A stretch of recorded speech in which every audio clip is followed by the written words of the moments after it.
Kapuso, as we celebrate National Heroes Day at sa Pasidunggan, ang ginakonsiderang munting bayani sa atong syudad tungod sa pagtabang nila sa nanginahanglan.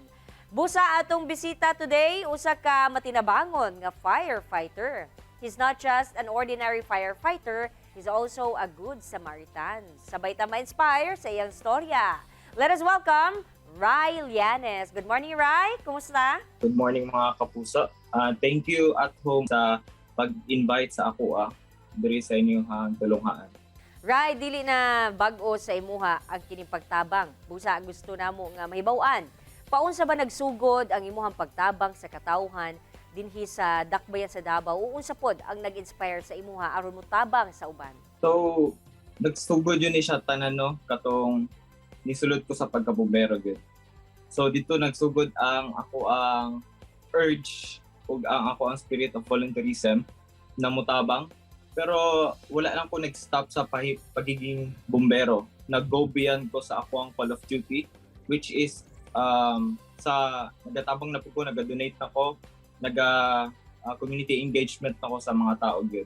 So after sa sunog, nag-adto mi sa mga lugar na nasunugan, tapos nag-hatag mi og mga used clothes, og mga canned goods, og mga noodles, og mga toiletries, no? So mga basic needs sa mga tao na nasunugan. Siguro ang naghatag sa kuha og drive na mutabang is kada human nako og service or kada human sa mga operations namo, makita nako ang mga tao na left murag luoy gani. So na-urge sa ako mo tong ginaingon ako na go beyond sa Call of Duty nako na what if after na mo mag-operation sa sunog, sa baha, after na mo ihatod sila sa mga safe areas, what if pagbalikan na mo sila para maghatag niyo og mga basic needs? Kay maski wala ako kabalo sa feeling no na kanang walang-wala gyud, pero sakit kayo mawalaan og like tanan balay gamit kay murag nadara tanan ang investments manggod sa family. So mong nag-urge ako na mutabang sa mga nanginahanglan. Usa sa imuhang pagtabang mao ang paghatag og mga school supplies sa mga batang nanginahanglan. Can you tell us more about that? So nagsugod ni ang amo ang back to school program atong 2019. So among first recipient is ang Salaysay Elementary School. Tapos karon gibalik nako siya, pero gitawag lang nako siya og balik eskwela kit, kay murag ako ang own initiative na ninako siya. So actually karon nagapangita ko og mga supplier na mas barato para mas ma-maximize nako ang funds na nasa kuha para mas daghan pa og bata na matabangan og mahatagan og school supplies karong abre klase. Raining milabayng tuig aduna sab kay natabangan nga magtiayon, no? Kini mga senior citizen nga mitabang ka nga matukuran sila og bag-ong panimalay. Kumusta ba ang ilahang kahimtang karon?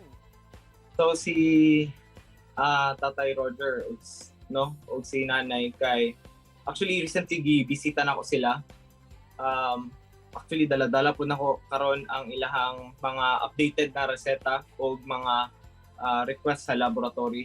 So karon ginagather pa nako ang mga reseta nila kay kailangan good kaayo nila ang mga maintenance nila. Lisod ang ilang kahintang kung nangutana mo sa ilang kahintang. Lisod yun kay sila lang duha, wala sila'y anak, wala'y nagasuporta sila ha. So ako sarili naga-check lang din sa ilaha ug nagahatag po ko og funds sa ilaha para na sila pangpalit sa ilang mga kinahanglan food or mga ilang mga personal needs nila.